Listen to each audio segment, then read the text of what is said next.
Olá, aqui é George Marmolstein e hoje vamos falar sobre o que são os LLMs, ou Modelos de Linguagem Natural de Larga Escala.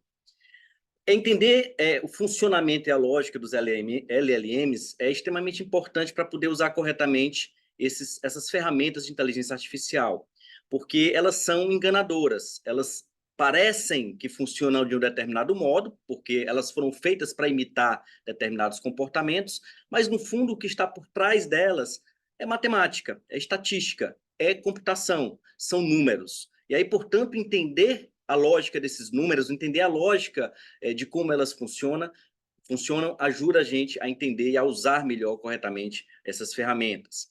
Quando eu falo em LLMs, eu estou falando de modelos como, por exemplo, o ChatGPT, criado pela OpenAI, ou pelo Gemini ou Bard, criado pelo Google, ou pelo Claude, criado pela Anthropic, que hoje são os mais relevantes, os mais poderosos, né? Em particular, o ChatGPT e o Claude hoje são os que eu utilizo com mais frequência no meu dia a dia, no meu cotidiano, não só para produção, para escrita, né, para redação, mas também para aprendizagem, para leitura, né, para sumarização, compreensão de texto, análise de casos, tudo isso é possível usando esses modelos de larga escala. E exatamente o que são esses modelos de larga escala? O que são os LLMs? Os LLMs, eles nada mais são do que dois arquivos, né? Se nós pudermos olhar a estrutura por trás dos LLMs, eles cabem num diretório com dois arquivos. Um diretório tem os parâmetros, né? Um arquivo tem um parâmetro, né? Os parâmetros construídos a partir do seu processo de aprendizagem, e no outro tem um código, que são as instruções. O que vocês estão vendo aqui na tela é uma síntese, um resumo do Llama 2, desenvolvido pela Meta, que é hoje o LLM disponível para o público mais utilizado, porque ele é de graça, ele é aberto ao público e qualquer pessoa pode entender como ele foi feito, como ele foi construído. E se a gente quiser, a gente pode baixar o Llama 2 no nosso computador e rodar esse programa sem internet. O que é fantástico desses programas de LLM é que eles não têm acesso à internet, eles não estão consultando bases de dados. Eles já aprenderam a partir de textos coletados da internet e de outras fontes, e a partir daí foram construídos parâmetros, que nesse caso do Llama 2 tem 140 gigas, e os códigos, a linha de códigos, que foi escrita em C, no caso específico, e tem 500 linhas de código. Então, basicamente, o ChatGPT, o Gemini, o Cloud, todos eles seguem essa mesma lógica, parâmetros e códigos, parâmetros e códigos. Claro que a representação aqui parece uma coisa simplificada, mas a dificuldade, toda a matemática por trás disso, está na construção dos parâmetros. Né? O Llama 2 ele tem 70 bilhões de parâmetros, a versão mais robusta dele tem 70 bilhões de parâmetros. Se nós formos pensar hoje, né, no ChatGPT, ou no Cloud, ou nos outros, pode multiplicar isso por 20, por 30, ou até por 100, porque os parâmetros cada vez estão mais robustos e mais ricos, digamos assim. E parâmetros nada mais são do que relação entre tokens, relação entre números, relação entre palavras. Os parâmetros estabelecem qual é a influência de uma palavra sobre outra em um determinado contexto. Basicamente, essa é a lógica dos parâmetros. Dito isso, aqui falando do Llama, como eu falei para vocês, né, que se vocês quiserem, esse artigo, Llama 2, publicado pela Meta, ele traz exatamente como o Llama foi treinado, quais são os parâmetros que foram utilizados, qual é a quantidade de peso dele, e se você quiser, você pode baixar ele no seu computador e usar sem internet, como eu falei. Ou seja, esses modelos, eles não são modelos de acesso à internet em tempo real, eles não precisam acessar a internet. Você consegue usar o ChatGPT sem internet se você tivesse esses parâmetros no seu computador, só que no caso da OpenAI, ela não fornece esses parâmetros, portanto, não são públicos, por isso que você não pode baixar, mas se você quiser, você pode baixar o Llama 2 no seu computador, desligar a internet e usar exatamente como se estivesse usando o ChatGPT, porque a Meta disponibilizou isso para o público e hoje é uma das principais fontes de aprendizagem, são esse documento fornecido pela Meta. No caso do Llama 2, eles disponibilizaram para o público toda a história de construção do Llama 2, inclusive aprendizado, né? O aprendizado, como é que eles desenvolveram os parâmetros. A construção de um parâmetro, né, que vai funcionar como critério de ajudar a ferramenta a prever a próxima palavra, ou prever o próximo token, ele é um processo de compressão de textos. No caso do Llama 2, eles pegaram 10 terabytes de textos, né, da internet, de livros, do web scraping, conversas do Reddit, conversas de várias fontes possíveis, transformaram isso no corpus de texto, ensinaram a máquina a otimizar esse processamento, e esse é um processamento estritamente matemático, não há supervisão humana, ou seja, é um aprendizado não supervisionado, que no caso do Meta foram usados 6.000 GPUs, que são computadores de alta potência, rodando por 12 dias, isso gerou um custo de 2 milhões de dólares para criar esses parâmetros, e uma vez que você otimiza esse processo dentro de uma espécie de processamento para diminuir a quantidade de tamanho, os 10 terabytes de textos foram transformados em 140 gigas de parâmetros. Então, é como se você pegue um texto imenso, né, um texto gigantesco,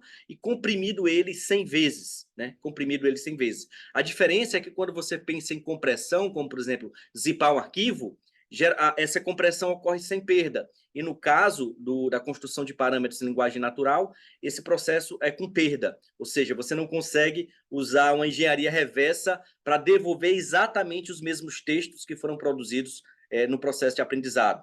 Então, basicamente, o que eles pegaram foram, por exemplo, todas as notícias de jornais, vários posts de blogs, vários livros, ensinaram a máquina a entender a relação entre esses tokens. A máquina, nesse processamento, ela consegue captar a essência matemática de cada um desses tokens relacionados entre si e em contextos maiores e transforma esses 10 terabytes de textos em parâmetros, que basicamente são números ou vetores de 140 gigas. Então, você pegou textos e transformou em números. E um ponto importante é que é justamente a ideia de que uma LLM ela tem um único propósito. Né? A base dela, a matemática dela, a tarefa que ela foi construída para um único propósito: prever a próxima palavra. Dado uma série de palavras existentes, colocados lá pelo usuário no input, qual é a próxima palavra? Os parâmetros, eles são justamente os modelos matemáticos, as relações matemáticas que vão proporcionar a previsão dessa próxima palavra, estatisticamente falando, dentro de uma probabilidade estatística. Então, nesse caso aqui, se você colocar a frase "o céu é" e pedir para a LLM completar, ela pode completar com várias palavras possíveis, mas azul seria, por exemplo, uma palavra bastante provável, uma palavra que seria prevista muitas vezes o céu é azul, se encaixaria tranquilamente. Então, provavelmente, se você colocar no ChatGPT o céu é, e pedir para ele completar, ele vai completar com azul, o céu é belo, né?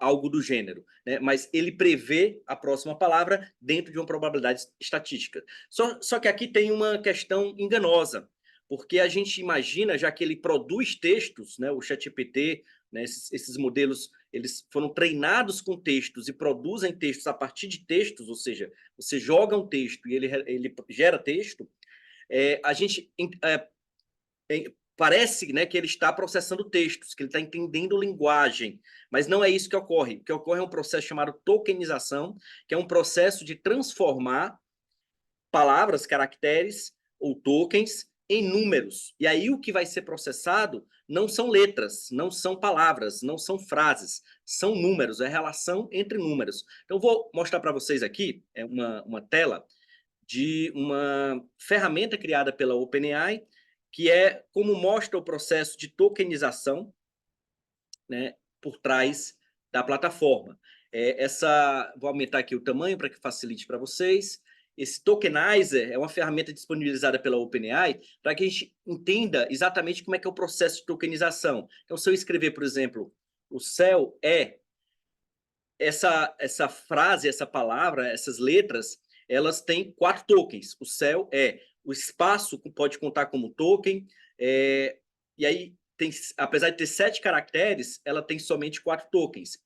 E aqui a gente consegue ver, nesse processo aqui de tokenização, exatamente quais são os tokens que ele está processando. Por exemplo, o O maiúsculo é um token, espaço C é acento é outro token, se eu tirasse o acento seria um outro token, U é um outro acento, espaço é outro acento. Aqui são chamados tokens.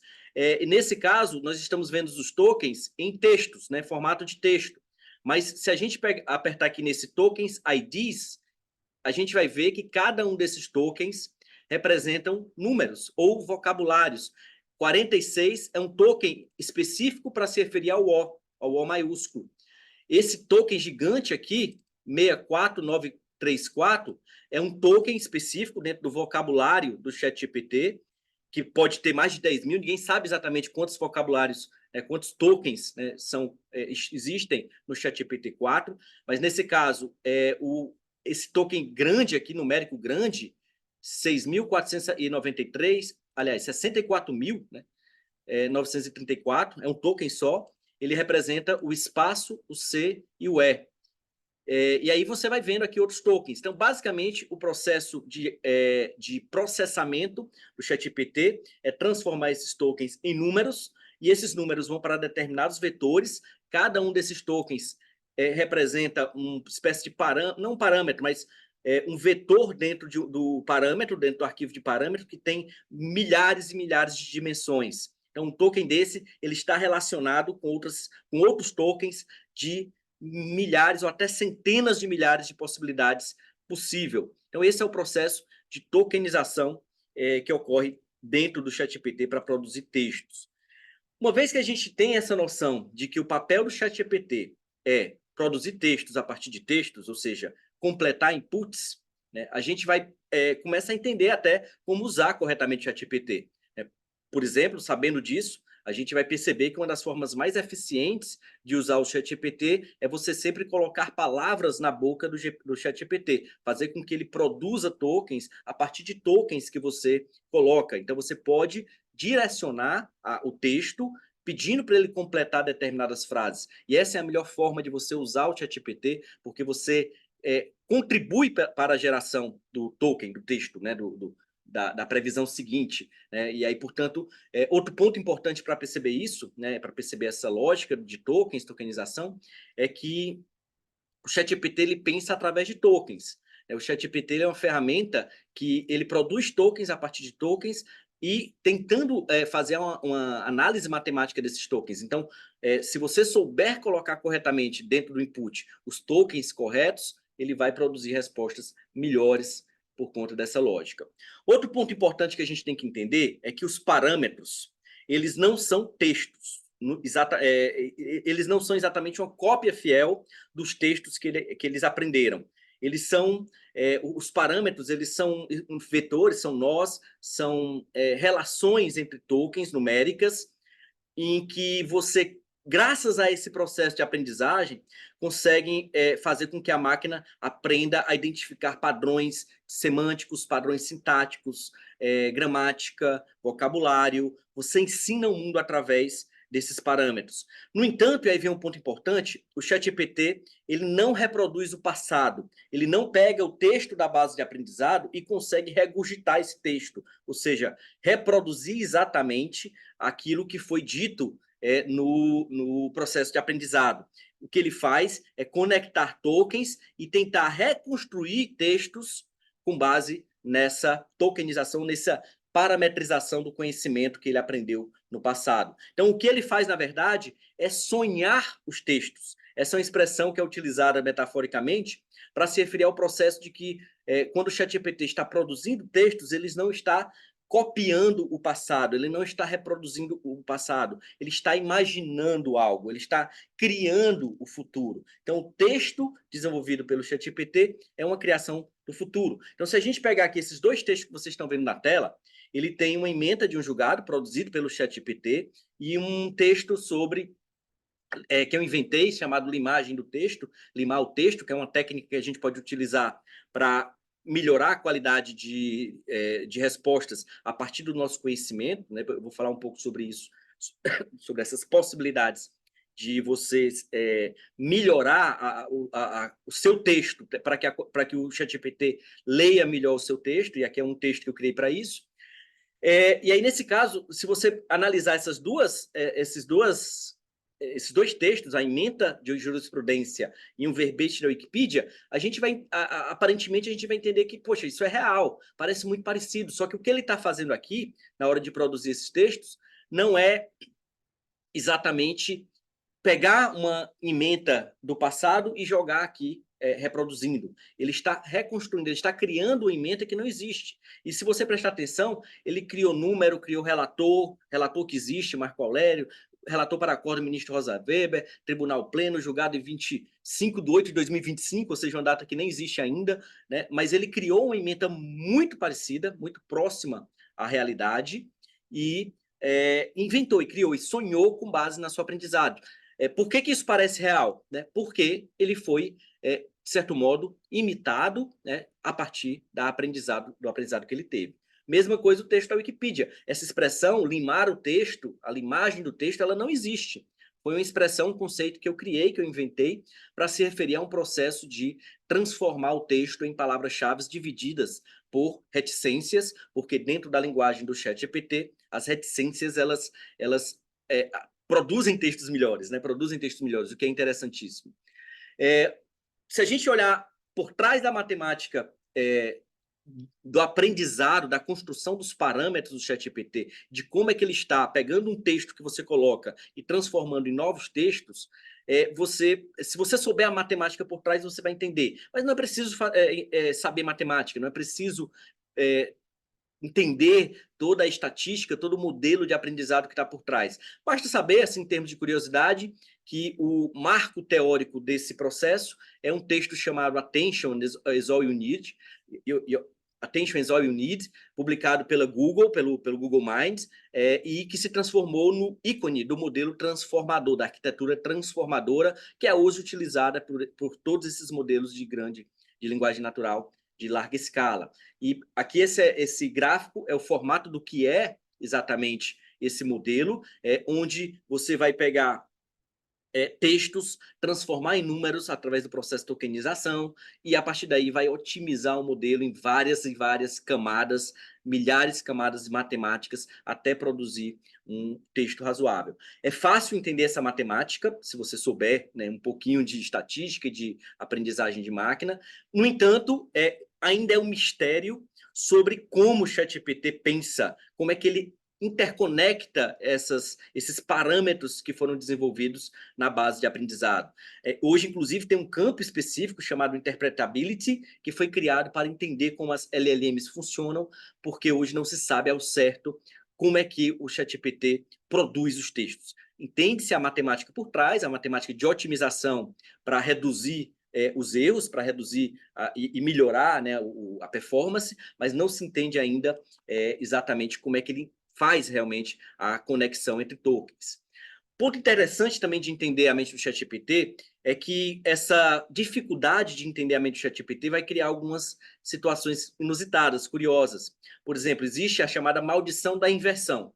É o fato de que o ChatGPT ele responde bem algumas respostas em determinada direção, mas se você fizer o caminho contrário, ele não acerta, ele erra com frequência. Isso é interessante você saber isso, porque você pode, sabendo quando é que ele vai responder bem, quando é que ele vai responder errado, você vai conseguir fazer com que ele responda melhor. Por exemplo, uma forma bem simples de entender isso é que o conhecimento parametrizado do ChatGPT, ou seja, a sua base de aprendizado natural, em que a gente pode extrair respostas dela, ela é burra para questões específicas, para questões factuais, né, para questões muito concretas, e, portanto, você não pode confiar na base extrativa ou base parametrizada do ChatGPT em termos de respostas específicas, de conhecimento específico. Se você quiser um conhecimento mais geral, você terá essa informação até relativamente bem. Eu vou dar aqui um exemplo, que é um exemplo bem curioso sobre como isso funciona. Se eu perguntar aqui para o ChatGPT, né, Tom Cruise é filho de quem? Quem é sua mãe? Tom Cruise é um personagem muito conhecido, ele está muito na internet, e aí, portanto, a resposta do ChatGPT foi Tom Cruise é filho de Mary Lee Pfeiffer. Se nós formos no Google e perguntar aqui, e fizermos essa busca, e colocar Tom Cruise aqui também, a gente vai ver que, ok, a mãe de Tom Cruise é, de fato, Mary Lee Pfeiffer. Está aqui exatamente as informações sobre a mãe de Tom Cruise. Então, é uma informação tranquila. Quem é a mãe de Tom Cruise? Ele vai saber, porque Tom Cruise, do ponto de vista estatístico, ele está muito presente na base de aprendizado, ChatGPT, então essa resposta seria seguro. Vamos abrir aqui uma nova janela de contexto e perguntar agora o caminho inverso, né? Vamos perguntar para ele, Mary Lee Pfeiffer é mãe de quem? Se a gente fizer essa pergunta, ele alucinou, né? Mary Lee Pfeiffer é mãe do ator Lee Majors. Lee Majors, conhecido por seu trabalho em programas de televisão. Então, ela não acertou, o ChatGPT errou. Ele alucinou nesse caso. Em alguns momentos ele vai dizer, olha, não sei, Mary Lee Pfeiffer não é conhecida, não conheço. Então, se a gente abrir aqui de novo, perguntar novamente, né, ele vai dar outra resposta, não é uma figura pública conhecida. Esse é um ponto interessante a gente entender a mente do ChatGPT. Ele aprendeu com seu conhecimento parametrizado com base em repetição de informações. Então, aquelas informações muito repetidas, ele será capaz de trazer para a gente, de recuperar essa memória, né, e de informar corretamente, na maioria das vezes vai acertar essa informação, mas se você fizer a mesma pergunta invertida, no formato de algo mais raro, nós não teríamos essa mesma resposta. Então, essas coisinhas são importantes para entender a mente do ChatGPT, e no próximo vídeo nós vamos falar como treinar o ChatGPT, como é que ele foi treinado, como é que ele aprendeu efetivamente. Por que é importante a gente conhecer o processo de treinamento?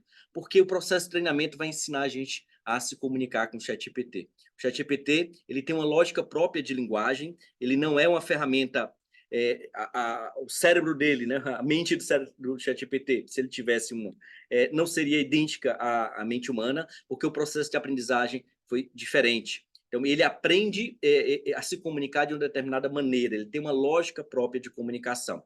E se você quiser conhecer um pouco mais sobre isso, no próximo vídeo nós vamos tratar especificamente sobre treinar o assistente, como é que a gente cria um ChatGPT, mas se você quiser já conhecer o conhecimento, né, a fonte que me inspirou a gravar essa aula, eu recomendo que você assista os vídeos do Andrej Karpathy, né, que é um fundador da OpenAI, depois ele trabalhou na Tesla, voltou agora para o OpenAI, e ele tem vários vídeos muito interessantes ensinando, mostrando como é a lógica do ChatGPT, como é que funciona, e são vídeos muito didáticos que vale a pena vocês conhecerem. Vou deixar na descrição do vídeo esses dois em particular, que são os mais acessíveis ao público, e se vocês quiserem também podem ir direto, né, na página do YouTube, que está lá disponível, procurar por Andrej Karpathy. Ele tem vários vídeos mais técnicos, várias aulas, né, inclusive, mas esses dois aqui eu acredito que são os mais assimiláveis, né, para o público leigo. Então era isso. Próxima aula vamos falar sobre aprendizado de máquina. Como é que a gente ensina o ChatGPT a prever a próxima palavra?